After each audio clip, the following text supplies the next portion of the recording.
취업을 앞두고 있는 취업 준비생들의 고민 상담 여러분께 함께 나눠보도록 할 텐데요. 첫 번째 분은 과연 어떤 고민을 갖고 있는지 역시나 이지연 캐스터를 통해서 알아보도록 하겠습니다. 전해주시죠. 네, 오늘의 첫 번째 사연 살펴보도록 하겠습니다. 안녕하세요. 저는 대학에서 극작과를 전공하고 취업을 고민하다가 1년 전부터 공무원을 준비하고 있습니다. 준비하면서 알게 된 점은요, 공무원을 채용하는 분야도 꽤 다양하다라는 것인데요. 그래서 저는 우선 검찰 공무원이라는 목표를 가지고 공부를 하고 있습니다. 하지만 한편으로는 제가 정한 방향이 맞는 건지 혼란스럽기도 하고요. 특히 공무원 시험에 합격하면 모르겠지만 그렇지 않을 경우에는 이 시간을 허비한 것이 되는 거라 더 걱정이 되는데요. 혹시라도 검찰 공무원 공부를 활용해서 도전할 수 있는 다른 공무원직이나 직업이 있을까요? 또 하나는 검찰 공무원으로 진로를 설정한 게 잘한 건지 모르겠습니다. 조언 부탁드립니다. 라고 사연을 올려주셨습니다. 좀 더 자세한 내용은 스튜디오 통해서 고민 나눠보도록 하겠습니다. 네, 고민을 살짝 들어보니까 공무원을 준비하고 있는 분들의 이 마음을 어느 정도 좀 이해할 수 있지 않나 이런 생각이 들었습니다. 네. 신이사님께서는 어떻게 들으셨어요? 예, 요즘에 워낙 저희가 이제 그 직업적 안정성 때문에 특히 그죠? 그래서 네. 국가 공무원직에 또 공기업 성향의 그 기업들에 도전하는 지원자가 자꾸 늘어나고 있습니다. 네. 예. 네, 아무래도 공무원을 준비하는 숫자가 이제 해를 거듭할수록 더 늘어나고 있다고 하는데 어느 정도나 되는 거예요? 예를 들어 공무원이라고 하면 일단 국가직과 그 지방직을 구분하셔야 되는데요. 네. 국가직은 이제 중앙행정부 관련된 그 부서나 그 부처에서 이제 근무하는 직이고요.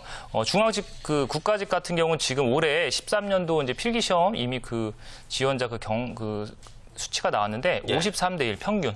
국가직 같은 경우 53대 1이고요. 지방직 같은 경우 높네요. 예. 서울시 최근에 지금 서울시가 이제 필기시험 그 7일에 예정인데요. 네. 네. 7급, 9급 공무원 공개 채용 이제 이건 지방직입니다. 서울시 시험 같은 경우 지금 경쟁률 87대 1. 아이고. 그래서 총 그 1,446명 채용 임용하는데 예. 12만 명 이상, 12만 5천 명이 지원을 했다고 합니다. 이 정도로 사실은 일반적인 저희가 입사 경쟁률하고 거의 네.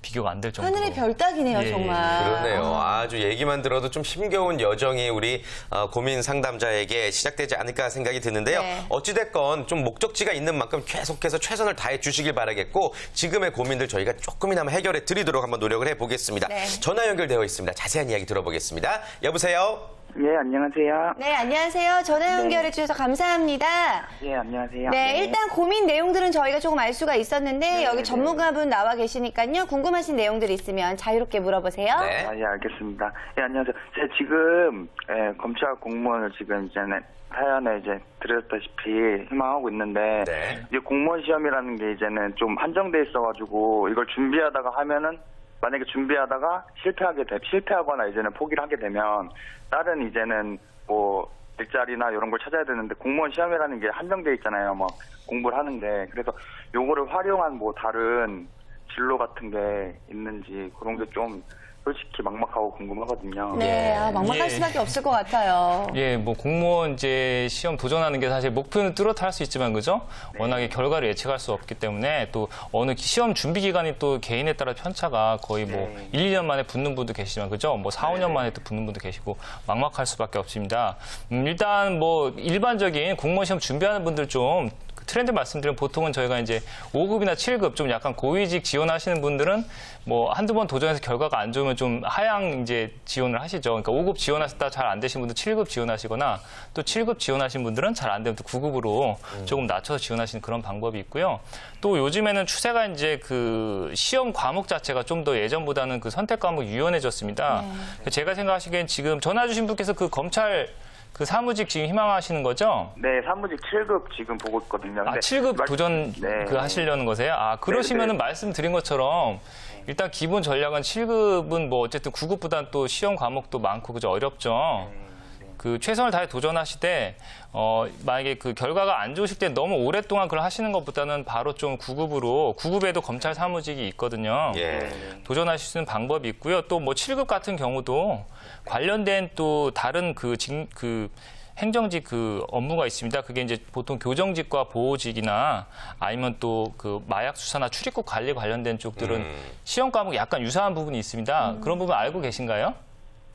네, 이제 조금 어느 정도는 알고 있는데 이제는 또 이제 여기서 이제 제가 또 한 가지 이제 여쭤볼 게 예. 이제는 검찰 공무원이 이제는 말 그대로 검찰 사무직인데 예. 이제 말 그대로 이제는 검찰 이제는 그런 조직 안에서도 뭐 이제 검사라든지 이제는 사무직 이렇게 나눠져 있잖아요. 네. 뭐 마약 수사직도 있다고 들었고 근데 검찰 공무원 그 사무직이 이제는 확실히 하는 역할이 조금 더 궁금해서 역할에 대해서 아직까지 정확하게 알지 못하시는 것 같은데, 네. 뭐 말씀하신 것처럼 검찰 사무직은 기본적으로 이제 검찰청 주로 이제 지방에 가 소속된 검찰청에서 이제 근무를 하시고요. 예. 뭐 검찰청에서 주로 이제 아무래도 검사분들이 수행하시는 기본적인 업무가 이제 범죄 수사나 또 공소 관련된 재반된 업무들에 특히 행정이나 사무 관련된 쪽을 이제 주로 도와주시는 업무를 하고요. 최근 들어서 또 약간 이제 좀 뭐 좋은 점, 비전이라고 할 수 있는 거는 좀 약식 기소나 무슨 뭐 벌금형 같은 좀 사실 검사분들께서 너무 이렇게 직접 선두지휘를 할 필요가 없는 네. 좀 사소한 쪽의 일들은 오히려 좀 급이 높은 검찰 사무직 직원분들이 오히려 그걸 좀 담당하고 지휘하는 경우도 있습니다. 그래서 권한이 조금 예전보다는 오히려 조금 더 넓어지고 있고요. 네. 이제 그런 특징이 있습니다. 그렇군요. 그나저나 지금 전화 주신 분께서 예. 열심히 이제 검찰 공무원을 준비를 하셔서 합격이 되면 이제 최상의 시나리오겠지만 예. 만일 이제 합격이 안 될 경우도 있잖아요. 그 이후의 상황에 대해서도 어떠한 준비를 하고 계신가요? 지금 이제는 그 문제가 가장 큰 고민인데 예. 이제는 그 부분에 대해서는 이제는 딱히 이제 생각해본 적이 말씀대로 이제는 막 최선을 다하자 이런 생각만 가지고 있어서 네. 이제 그 부분이 이제 나이도 이제는 한 살 한 살 이제 먹어가고 이제는 그 부분이 가장 걱정되는데 이제 말씀대로 만약에 또 이제는 하향 지원이나 이런 방법이잖아. 이제는 말씀해 주셨는데 이제 그거 아까 구급 공무원도 그렇게 경쟁률이 세고 힘든데 그것마저도 이제 힘들다면 그때가 이제 되게 막막할 것 같아가지고 네. 가끔가다 이제 걱정이 많이 돼요. 어떤 공무원 준비를 했던 그 과정을 활용할 수 있는 방법은 없을까요? 뭐 일부 있습니다. 지금 아무래도 예. 이제 7급 준비하신다고 했기 때문에 특히나 이제 형법이나 뭐 그런 법조 관련된 그 시험 대비를 하셔야 될 텐데요. 예. 그렇다고 하면 또 일반 변호사 사무소나 또 법무사 쪽 사무소 쪽에서는 뭐 그런 이제 아무래도 관련된 경험이나 꼭 자격을 따지 못하시더라도 지식이 있으시니까 아무래도 좀 그쪽으로 좀 취업의 가능성은 좀 있습니다. 일반적인 진로보다는요. 이제 그런 쪽 이제 법률 사무소 사무소에서 그런 직원, 쪽의 네. 직원으로 도전하시는 방법이 있고 또 아니면 혹시라도 이제 법무사 같은 자격증을 그냥 공무원 시험 말고 자격증 도전으로 한번 생각해 보시는 것도 부분적인 전략은 될 수 있습니다. 왜냐하면 자격증이라도 조금 나이가 더 드셔도 어쨌든 취직을 하시면은 또 나름 또 이제 좀 경쟁력이 있으시기 때문에요. 네. 네. 그렇군요. 일단은 다양한 루트를 열어놓고 일단은 현재 앞두고 있는 검찰 공무원에 대해서 최선을 다하시는 게 또 우리 또 오늘 전화 주신 분의 첫 번째 목표가 아닐까 생각이 듭니다. 자, 전화 연결 이후에도요, 저희가 계속해서 고민 상담해 드릴 테니까 오늘 방송 끝까지 함께 해주셨으면 좋겠습니다. 오늘 전화 연결 감사합니다. 예, 감사합니다. 네, 네, 감사합니다. 고맙습니다. 정말 사실 이야기를 듣고 있는 내내 좀 마음이 아픈 게 네. 얼마나 지금 스트레스를 많이 받으실까, 얼마나 좀 막막하실까라는 부분에 대해서 공감이 되는 부분들이 좀 많이 있었는데요. 자, 일단 이분 같은 경우에는 검찰 공무원을 지금 희망을 하고 있지만 나중에 혹시 안 될 경우에 대해서 굉장히 많이 걱정을 하고 계시거든요. 이런 분들은 좀 어떻게 하면 좋을까요? 제가 이제 공무원 또 준비하는 학생들한테도 많이 하는 조언인데요. 일단 뭐 그런 직업적인 안정성이나 국가를 위한 그죠? 어쨌든 뭐 봉사하는 그런 직이기 때문에 뭐 여러 가지 본인이 직업적인 가치관 쪽에서 잘 맞으면 도전하시는 건 좋은데요. 워낙에 그런 경쟁이 치열하고 또 시험 준비 기간이 개인에 따라 편차가 크기 때문에 좀 어느 정도 개인의 특성을 먼저 알고 예를 들어 내가 공무원 시험 같은 것도 자기 관리가 굉장히 중요합니다. 의외로요. 물론 똑똑해서도 시험을 붙을 수도 있지만 거의 1, 2년 뭐 이상의 그런 시험 준비하면서 꾸준하게 자기 관리를 해야 되기 때문에 네. 그런 성향이 정말 맞는지도 확인하시고요. 네. 또 그래서 본인이 한 번 이제 시험을 보시면은 본인이 어느 정도 이제 감을 잡으실 수 있는데 차라리 너무 준비한다고 오랫동안 하지 마시고 제 생각에 어느 정도 기분 상황 파악하시고 시험을 빨리 한번 치러 보신 다음에 네. 의사결정을 빨리 하실 필요가 있을 것 같아요. 계속 도전을 좀 할 것인지 예. 포기를 할 것인지. 그래서 그런 결정을 미루고 자꾸 미련을 갖는 게 제가 볼 때 제일 좀 위험합니다. 왜냐하면 그렇죠.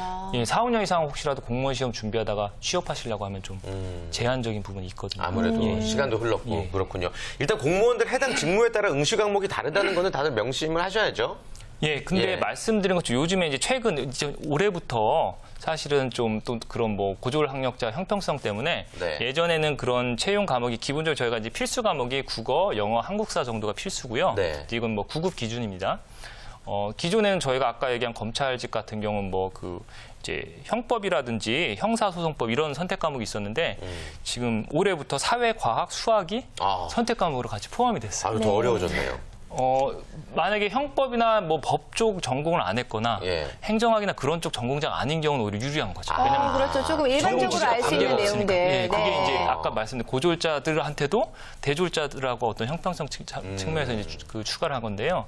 그래서 어떻게 보면은 경쟁은 더 치열해질 수 있고 하지만 내가 좀 그동안 유리함과 불리함이 전공에 따라 학력에 따라 좀 극명했다고 하면은 그런 부분에서는 좀 더 기회를 찾을 수도 있는 그래서 좀 더 전략이 더 좀 필요한 사실은 상황이 돼가고 있습니다. 네, 알겠습니다. 자, 공무원 하고 계신 분들은 또 우리 신상희 이사님의 조언 오늘 잘 참고하시길 바라겠고요. 자, 여러분께 다양한 정보를 전해드리고 있습니다. 취업상담센터, 이번에도요, 취업 준비 중인 우리 구직자 여러분들의 고민을 함께 해보도록 할 텐데요. 역시나 전화 연결을 통해서 또 자세한 상담 이어가 보도록 하겠습니다. 자, 먼저 어떤 고민인지 이지연 캐스터를 통해서 알아보겠습니다.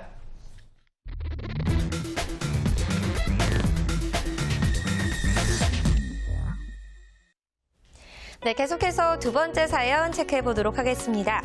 안녕하세요. 저는 서울 소재 경영학과 4학년 학생입니다. 본격적인 취업 준비를 하면서 어디서부터 시작을 어떻게 해야 될지 난감함을 느낄 때가 종종 있는데요.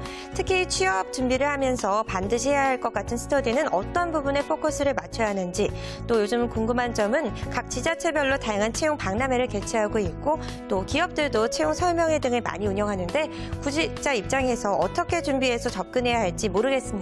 어떤 부분부터 준비하면 좋을까요? 조언 부탁드립니다. 라고 사연을 올려주셨습니다. 자세한 내용은 스튜디오 통해서 고민 나눠보도록 하겠습니다.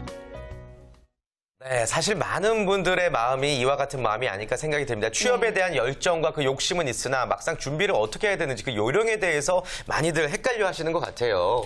예, 네. 맞습니다. 제가 항상 반복되지만 주로 이제 특히나 학생들, 청년분들 같은 경우 취업에 굉장히 이제 또 졸업하는 시점에 되면 굉장히 압박을 받는데요. 그렇죠. 일단은 본인이 진로, 제가 항상 강조한 취업만 너무 생각하지 말고 진로가 본인이 좀 명확하게 설계가 되고 나서 그다음에 나한테 어떤 취업 분야에 취업 전략이 필요한지를 좀 같이 좀 동시에 생각하면서 좀 준비하는 자세가 꼭 필요하다고 제가 말씀드리고 싶습니다. 네, 좋습니다. 보다 자세한 상담 한번 이어가 보도록 하겠습니다. 전화 연결되어 있습니다. 여보세요? 네, 안녕하세요. 네, 안녕하세요. 반갑습니다. 네. 굉장히 막막하실 것 같은데 목소리는 밝으시네요. 네, 여기 취업 전문가분 나와 계시니까 궁금하신 내용들 자유롭게 물어보시길 바랄게요. 네, 안녕하세요. 저는 이제 서울소재 경영학과 4학년 학생인데요. 네. 네, 본격적으로 이제 취업 준비를 하면서 이제 좀 막막한 부분이 있어요. 네, 어떻게 시작해야 될지 아니면 어디서부터 시작해야 될지 잘 난감함을 느끼고 있는데요. 특히 이제 취업을 위해 반드시 해야 할 것 같은 스터디가 있잖아요. 네. 근데 이 스터디 부분에서 어떤 부분에 포커스를 맞춰서 해야 하는지가 궁금하고요. 그리고 요즘은 또 이제 지자체별로 다양한 채용 박람회를 개최하고 이제 기업들도 굉장히 채용 설명회를 많이 하고 있어요. 근데 이제 제가 구직자 입장에서 보면 어떻게 준비해서 이 채용 설명회에서 어떤 정보를 얻어야 할지 좀 난감한 부분도 있어서 이런 부분에 대한 조언 부탁드리고 싶습니다. 네, 굉장히 너무 방대하게 말씀을 해주셨는데 일단 학생에 대해서 우리 신상진 이사님이 좀 알 필요가 있을 것 같아요. 상담해볼까요? 예, 안녕하세요. 반갑습니다. 네, 안녕하세요. 일단 막막하다고 하셨는데 본인 진로는 좀 명확하게 설정이 돼 있으신가요? 그러니까 내가 어떤 업종에서 어떤 직무를 하고 싶다 그런 부분은 지금 어떤 이제 상태신가요? 제가 저 같은 경우에는 지금 이제 좀 넓게 보고 있는 부분이 사실 HR과 마케팅 부분에 관심이 있었는데 이제 지금은 약간 이제 영업 쪽에도 관심을 두고 있습니다. 전공은 어떤 거 하셨어요? 저는 지금 경영학을 전공하고 있고요. 경영이요? 네. 네. 예, 영업이라고 하면은 영업이라고 하면은 기본적으로 저희가 사실 전공 제한이 많지 않고 특히나 사실 전공은 오히려 취업에 HR이나 마케팅 쪽으로 하셔도 유리한 전공이신데요. 네. 어쨌든 좀 업종, 내가 예를 들어 자동차 제조업체 쪽에서 영업을 하고 싶다든지 전자 제조 아니면 서비스 그런 좀 업종에 대한 본인 선호도도 좀 갖고 계신 게 좋은데 그런 부분은 전혀 본인 기여도가 없으신가요? 저 같은 경우에는 이제 좀 직무 쪽에 좀 더 초점을 많이 맞추려고 노력을 하고 있고요. 네.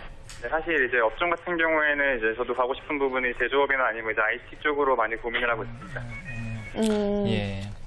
제조업이나 IT. 제조업이나 IT, 예, 알겠습니다. 제가 일단 아까 말씀하신 것 중에 그 스터디, 네. 취업 스터디 쪽 좀 말씀을 드릴게요. 요즘에 학생들이 워낙에 그런 취업에 대한 열의도 많고 또 혼자 하는 것보다 사실 같이 할 때 또 장점도 있는데 제가 주의하셔야 될 상황과 또 좋은 점을 말씀을 드리겠습니다. 일단 취업 스터디 같은 거 하실 때 좋은 점은 혼자서 정보를 습득하는 것보다는 같이 습득을 하니까 아무래도 기업의 채용 특성이라든지 또 아니면 여러 아까 업종이나 직무의 특성 파악하는데 그 정보 습득 차원에서는 굉장히 유리한 건 맞고요. 네네. 다만 또 취업 스타디 안에 적절하게 이제 사실 취업에 대한 전문가분이 좀 멘토나 어떤 코치를 해줄 수 있는 분이 있으면은 그게 더 좋은데 그런 분들이 없을 경우에 주의하셔야 될 게 그냥 학생들끼리 자기들끼리 수준에서 뭐 자기소개서 뭐 잘 썼다 못 썼다 또 면접 같은 거 서로 테스트하면서 잘한다 못한다 하는데 그 되게 주관적인 얘기를 하는 경우가 그렇죠. 많습니다. 네. 그래서 그 반드시 그럴 때 오히려 약간 오해를 하거나 불필요한 부분을 서로 지적을 하면은 서로 오히려 준비해야 될 부분 포커스를 못 맞추고 엉뚱한 부분에 신경 쓰게 될 수 있기 때문에 네. 그런 좀 가이드 역할을 해주는 분이 꼭 있는 그런 형태의 취업 동아리 활동, 스터디를 하시는 게 이제 적합할 것 같습니다. 네, 가이드가 있는. 자, 그렇다면 채용 설명회 부분에 대해서도 질문해 주신 예. 부분들이 있는데요. 혹시 채용 박람회 가보신 적은 있으세요? 네, 채용 박람회를 이제 최근에 한번 가봤었는데 이제 굉장히 많은 기업들이 있고 이제 그쪽에서 질문을 하기가 좀 제가 좀 어떤 질문을 들어야 할지 좀 난감하더라고요, 항상. 네. 예. 네. 예, 제 그 부분에 조언을 드릴게요. 채용 박람회 하면 또 학생들이 일단은 또 뭐 이렇게 팜플렛이나 어떤 정보 가지고 일단 가고 보자 하고 이렇게 하시는데 그 굉장히 부스도 많고 그죠? 그 참여한 기업도 많고 또 프로그램도 많기 때문에 아무 계획 없이 가시면은 가서 또 막 2-3시간 돌아만 다니고는 다리만 아파요. 남는 예. 건 다리만 아프고. 그래서 목적성을 좀 뚜렷이 하고 참여하시는 게 좋고요. 일단 그런 박람회나 그런 그 행사마다 항상 참여 기업들을 미리 좀 어느 정도 알려줍니다. 그래서 참여 기업 리스트를 좀 확보하셔서 그 중에서 내가 주로 관심 있는 기업들을 그 리스트를 선정을 하시고 사전 조사를 좀 하시는 게 좋아요. 그러니까 무조건 가서 물어보려고 하면 사실 사람도 많이 줄 서 있고 네. 본인도 자신이 없으면 또 그 못 물어보겠죠. 그래서 미리 사전에 관심 있는 기업들, 참여하는 기업 중에 관심 기업을 선정해서 홈페이지를 미리 가보시고 그 회사의 채용이나 특히나 그런 채용에 있어서 또 그 일반적인 공채에 나와 있지 않은 정보 같은 걸 잘 그 메모를 하셔가지고요. 그런 때 좋은 거는 채용 담당자나 현업의 부서장님이나 뭐 그런 이제 직원분들이 나오시니까 좀 더 회사 내부 업무적인 거, 그죠? 아니면 채용에 좀 어떤 그 조직 문화 특성적으로 채용에 어떤 편향성이 좀 있는지, 특성이 네. 있는지를 좀 물어보시고 활용하시면 좋고, 기타 취업 프로그램도 뭐 자기소개서 컨설팅이나 모의 면접 같은 것도 있는데 네. 그런 것도 좀 순서가 뒤로 밀리면 못 받거든요. 그렇죠. 그러니까 가능한 미리 일찍 가시는 게 좋아요. 모든 그런 박람회나 행사는 오픈할 때 바로 들어가셔서 네. 최대한 시작할 때 쫙 이용하시고 오후에는 오히려 좀 편하게 본인이 좀 골라서 이제 그런 식으로 좀 활용을 하셔야 돼요. 일찍 네. 가시고 미리 준비하고 가시고 이 취업 설명회와 박람회 가실 때 꼭 참고하시면 좋을 것 같습니다. 그래요. 네. 하나씩 구체화시키시면서 목표를 향해 정진하시길 바라겠습니다. 오늘 전화 연결 감사드리고요. 계속해서 저희가 추가적인 조언해 드리도록 하겠습니다. 고맙습니다. 네, 감사합니다. 네, 감사합니다. 자, 오늘 전화 연결 통해서 이야기를 들어보니까 사실 이 학생 같은 경우에는 우리나라 대학생들이 모두 다 하고 있는 고민을 맞아요. 지금 하고 있는 게 네. 아닌가. 아직 사실 진로에 대해서도 명확하게 생각을 못하고 있는 것 같은데 사실 취업을 하기 위해선 정말 여러 가지 과정들이 있잖아요. 그에 맞는 스터디들도 있는데 조금 전에 스터디 이야기들을 해주셨지만 어디서부터 어떻게 시작을 하면 좋을지 자신에게 어떤 게 지금 먼저 필요하다고 생각을 해야 될지에 대해서 좀 조언을 해주시면 좋겠어요. 기본적으로 이제 아까 말씀드린 진로 설계가 됐다고 가정하고요. 그랬을 때는 내가 일반 어쨌든 뭐 일반 회사에 취업을 한다 했을 때 말씀드린 업종과 직무를 어느 정도 선정하는 게 굉장히 중요합니다. 왜냐하면 업종에 따라서 또 채용 특성이나 그런 또 어떤 회사만의 그런 분위기 또 사업의 특성이 바뀌고요. 또 직무에 따라서 본인들이 알아야 될 사전 지식이나 직무 관련된 또 면접 때 질문들이 달라지기 때문에 그런 부분을 본인이 어느 정도 이제 그 본인의 의사결정을 하고 예. 그거 본인과 비슷한 업종과 직무를 희망하는 학생들끼리 이제 모여야 되겠죠. 네. 그렇게 해서 아까 말씀드린 것처럼 취업 스터디도 일단은 뭐 적극적으로 정보를 습득하는 측면에서는 좋지만 약간의 또 그 좀 단점, 그 불필요한 그런 부분이 생길 수도 있기 때문에 분위기가 좋고 그런 취업에 대해 있어서 좀 뭔가 그 가이드 해줄 수 있는 리더가 좀 있는 그런 동아리나 스터디를 들어가시는 게 좋겠습니다. 네, 자 그렇다면 오늘 이 학생 같은 경우에 그리고 같은 고민을 하고 있는 많은 분들은 어떻게 하면 좋을지 마지막으로 조언 부탁드리겠습니다. 그래요. 오늘 못다한 말씀 부탁드립니다. 예, 이제 말씀드리는 것처럼 기본적으로 취업이 많이 어렵고 지금 공채가 이미 시작되고 있습니다. 여러분들이 뭐 급하다고 자꾸 뭐 이렇게 바로 시작해서 뭘 바로 끝내겠다 생각하시는 것보다는요. 짧은 기간이더라도 본인이 순서를 지켜가면서 진로 설정부터 취업 전략 그리고 세부적인 취업 스킬 그런 식으로 단계적으로 본인의 필요한 사람과 본인이 부족한 부분을 체크하셔서 네. 하나하나 이렇게 좀 진행을 해가시면 아무래도 조금은 늦더라도 이제 본인 원하는 그런 또 좋은 회사에 합격하실 수 있는 그런 기회를 찾으실 수 있을 것이라고 생각합니다. 네, 맞습니다. 그렇습니다. 잔명거진 시청자분들에게는 반드시 또 그 기회가 올 거라고 저희는 믿습니다. 네. 자, 오늘 저희가 준비한 소식은 여기까지죠. 네, 오늘 함께해 주신 신상진 이사 고맙습니다. 감사합니다.